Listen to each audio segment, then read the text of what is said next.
1 Samuel 8. Israel asks for a king. When Samuel grew old, he appointed his sons as Israel's leaders. The name of his firstborn was Joel, and the name of his second was Abijah, and they served at Beersheba. But his sons did not follow his ways. They turned aside after dishonest gain and accepted bribes and perverted justice. So all the elders of Israel gathered together and came to Samuel at Ramah.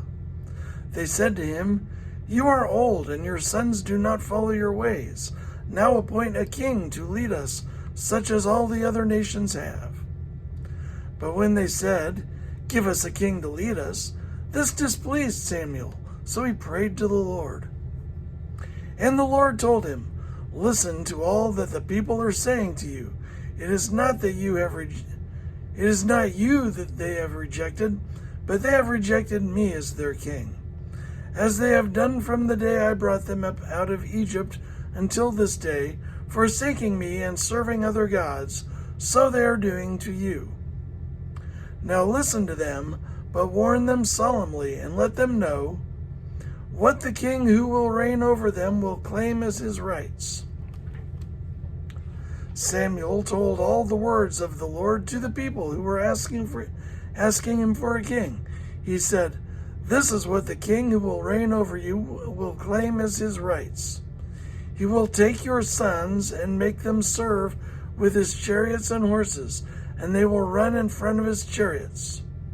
Some he will assign to be commanders of thousands, and commanders of 50s, and others to plow his ground and reap his harvest, and still others to make weapons of war and equipment for his chariots.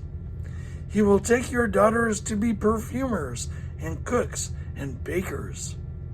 He will take the best of your fields and vineyards and olive groves and give them to his attendants.